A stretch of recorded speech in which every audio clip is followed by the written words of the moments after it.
Well, good afternoon. I'm Father David. Thank you for joining me today for Disciple Time as we are looking at celebrating the Transfiguration of Christ. So, today is the feast of the Transfiguration of the Lord. And as I thought about how we might honor that, I consulted the Catholic catalog written by Melissa Music, but it was kind of a letdown because there's nothing in there about celebrating the Transfiguration. So she doesn't mention any special ceremony or cool tradition that's linked to this celebration, just gives the normal liturgy for it. So I thought, how could we make this occasion special?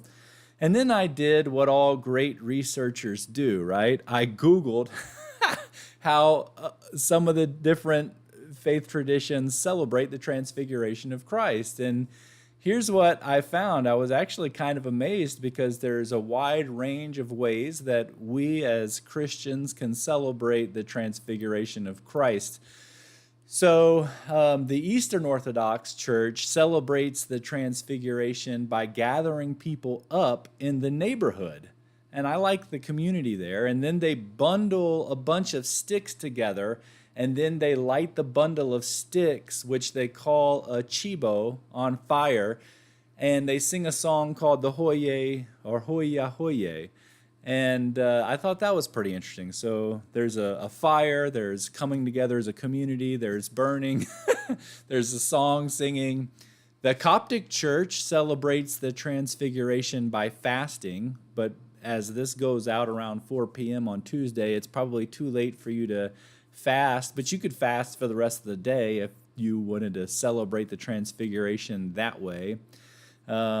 Pope John Paul II elevated the Transfiguration in the Catholic Church by making it the fourth of the luminous mysteries of the Rosary. And I thought that was super cool. So the luminous mysteries are usually prayed on Thursdays if you pray the Rosary. So you could set aside a time this Thursday to possibly pray the luminous mysteries using your Rosary. The Byzantine and Japanese Orthodox churches, they bring fruit to the church that gets blessed on this day of the Transfiguration. And I thought that was an interesting way to bring kind of like the harvest season of summer into the liturgy of time. But the celebration I really liked for the Transfiguration was to have a small meal of salmon and salad. I mean, to have salmon and to have a meal of salmon means you basically need to go fishing, right? And so I thought, hey, you know what? To celebrate the Transfiguration, we could all grab our fly rods, go out to the river or the lake, catch us some trout, bring that home, smoke it up, cook it however you like it, and enjoy a nice plate of fish. To me, that's the ultimate of the ones that I found, right? For me specifically. So everybody has their own thing. But if fire is your thing, or fasting, or fruit, I say do that.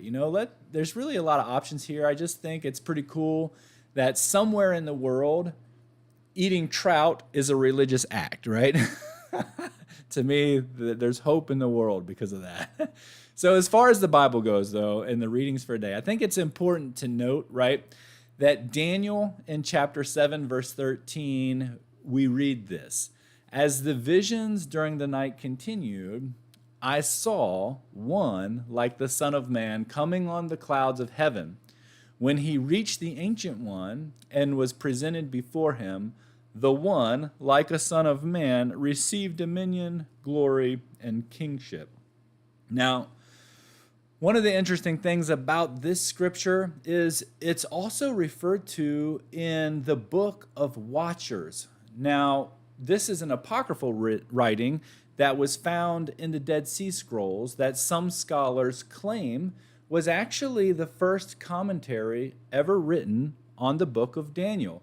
And the Book of Watchers is actually the 36 chapters, the first 36 chapters of the book of Enoch, if you've ever heard about that. And all through the book of Enoch, we see this idea of the Son of Man being elevated by God. and having this mission. And so you fast forward, right, to the Gospel of Mark, and what we see is Christ being elevated in fulfillment of this prophecy as two of the most important Old Testament figures show up on top of the mountain with Peter, James, John, and Jesus. And so you have Moses, a symbolic figure associated with the law and the foundation of the Jewish nation. That's why he's depicted here on Jesus' right. He's got the 10 Commandments there. It's Moses with the law. And then you have Elijah on Jesus' left here, who was arguably one of the most significant prophets in the Old Testament. And I'll remind you also that it was told that Elijah would come to announce the Messiah's presence.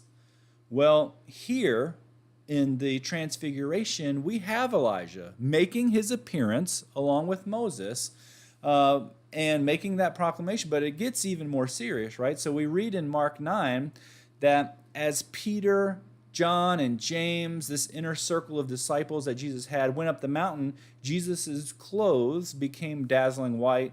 Moses and Elijah appeared, and then the voice of God was heard. And what was God announcing? Well, we read in Mark chapter 9, verse 7, then a cloud appeared and covered them, and a voice came from the cloud. This is my son, whom I love. Listen to him.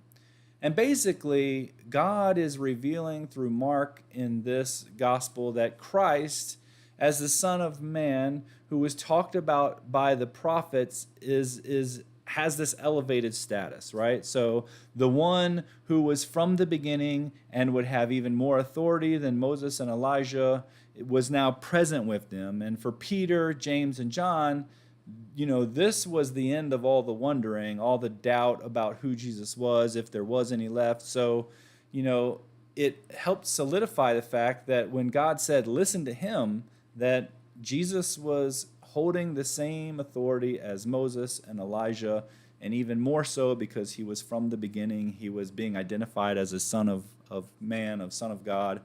And so how about us today, right? How do we see the importance of Christ and his teachings? Do we elevate them to the level of the law? Do we elevate them to the level of the prophecies of the past and the prophets?